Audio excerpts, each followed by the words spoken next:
I'm here to give you a perspective on alpha emitters as seen through the eyes of the DOE Isotope program. And I'll begin with our mission statement. Right, we have a four-pronged or four-legged stool that we sit on, and it's quite unique. The DOE Isotope program is a very small program within the U.S. federal government, and we make a tremendous impact.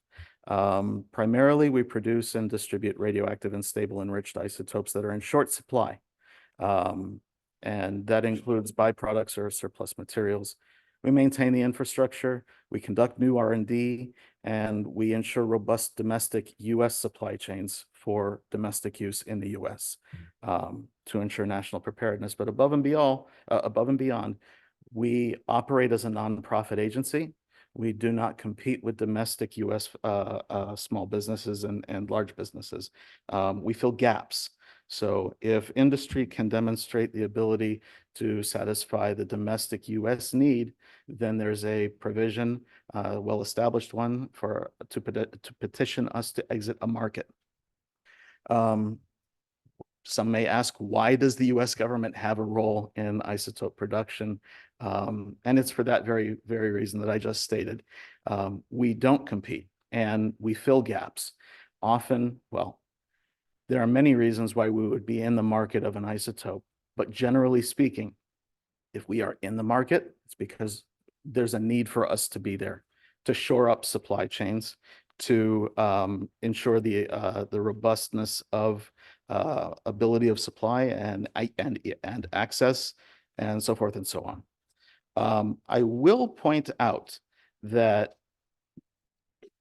there is a division of labor between the U.S. Department of Energy and the Department of Commerce, under which NIST sits. So as you'll hear from Brian, who will talk about sources and such, that's solely a NIST activity. NIST is responsible for metrology, source production, sealed source production, calibration, and so forth.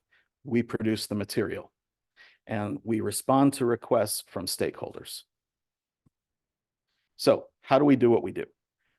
There's a map in front of you. There are now 19 facilities that we utilize to produce the various products.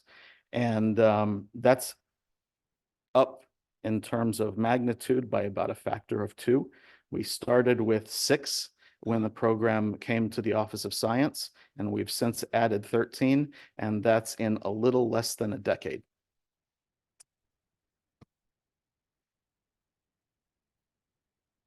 I would be remiss not to mention some of the sites that you've just seen on the map are not just national laboratories, but they're also universities. There's a tremendous wealth of knowledge and unique capabilities in terms of infrastructure at domestic U.S. universities and colleges. And we enter into agreements and collaborations with those facilities to supply what could be referred to as boutique or very, very short-lived radionuclides. The advantage there is geographic distribution and not being solely dependent on distance in terms of eating decay. So the closer you are, the more you get, obviously. I think we all know that. There are now 5 universities that have entered into agreements with us, and we're hoping to grow that still. So, alpha emitters, the reason we're all here. I'm not going to go into the entire chart. It's an eye chart. I understand that. Suffice to say, alpha emitters have been the highest priority medically relevant isotopes to the Department of Energy's isotope program for over 10 years. And if it can be produced, we are either already in the market or pursuing R&D to position ourselves to shore up the supply chain and get it into the hands of researchers. There are obviously those that are whose half-lives make it more conducive to working with than others. And many of what you see on that chart are decay products from other alpha emitters. Everything on the chart, though, is either produced directly or indirectly by the decay of another alpha emitter and is available at the handy website of www.isotopes.gov. That's the National Isotope Development Center, where you can request products that the DOE Isotope Program produces. I will also mention that there's active R&D underway on a uranium-230, thorium-226 generator, which could also provide interesting information for the alpha emitting community and would give Stig and the rest of the metrology folks another headache to tackle when it comes to dosimetry and metrology. With an increased presence in the alpha emission or the alpha emitter production regime comes an increased dependency on radiochemical processing facilities. And to that end, we have had to enter into several different new construction or facility modification efforts. So, forgive me. At each of the larger national laboratories under the portfolio of the DOE Isotope Program, those being Oak Ridge, Brookhaven, and Los Alamos, there are planned or active construction efforts going on, and those construction efforts are aimed at providing increased processing and hot cell capabilities. So let's get into the individual alpha emitters that everybody has their eyes on, right? So we do offer cow-derived material, or this is a decay product from the U-233 decay. This is legacy material. Everyone knows of the existing thorium-229 cow stock. That's what we mine or milk to acquire the actinium-225. We operate on a 4-week milking campaign schedule. And I will say that this particular supply is at its maximum. We cannot supply other requesters, and so for all intents and purposes, it's capped out. Cancellations are reallocated to others who already have existing contracts, and this is why we looked at the spallation route. Okay, so hence spallation. This is commonly referred to as the actinium-225 tri-lab effort. Yes, we did set a new world production record in September 2023 with 750 millicuries at in a 2-target stack post processing. It's the largest quantity that we've been able to produce, and to our knowledge, that anybody has ever produced in a single go. That said, the tri-lab effort, as it has been known, is now simply a production effort. So the R&D component of the tri-laboratory effort has been broken out. It is still supporting the production campaign, but it has been recognized that this accomplishment has met its goal, and we are actively supplying the market. So you can contact isotopes.gov if you'd like spallation-based product. We are also aware that there are at least three other production routes that are viable, and we are investing in all 3 of them because, as Dr. DeVries pointed out before lunch, there is not one source that we believe will be able to satisfy the sole amount of U.S. production demand, let alone international needs as well. So, astatine. And full disclosure, no, it's not my favorite, but it is one that I have worked in. So astatine-211 was sort of the test case for the University Isotope Network.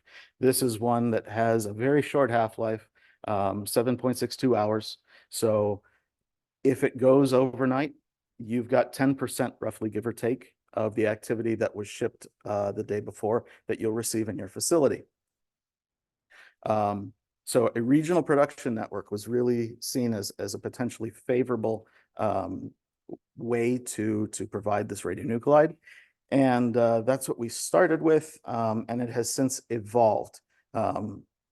funded 5 sites, and some have begun routine production. They're labeled in green. The other 3 are still undergoing test cases and trying to sort out legalities and such.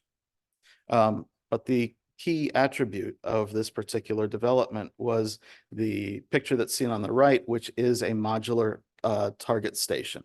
So in that particular configuration, it straps quite nicely to the University of Washington cyclotron beamline and can be irradiated and is used in regular patient irradiations. In a slightly different configuration, it's strapped to the Texas A&M cyclotron line and irradiates targets for astatine production at that facility. So why is that important? If you were at the targeted alpha therapy meeting in, well, almost 1 year ago at this point, then you saw myself and Dr. Jean-François Justin, forgive the lack of French pronunciation, I do my best, as well as Dr. Koshin Washiyama stand on stage and announce the World Astatine Community, or the WAC for short. Through the WAC, the DOE Isotope program is offering that particular target station. You pay a licensing fee to the University of Washington, who developed the target station, and they will give you a set of drawings, and you can produce 1 target station for every license. There you go. The way that the DOE Isotope program views the World Astatine Community is as a facilitator to connect researchers to the technology that's being developed and get more astatine-211 into the hands ultimately of researchers and then clinicians. For lead-212, demand continues to increase, and we recognize that, which is why we've been increasing the size of generator capacity.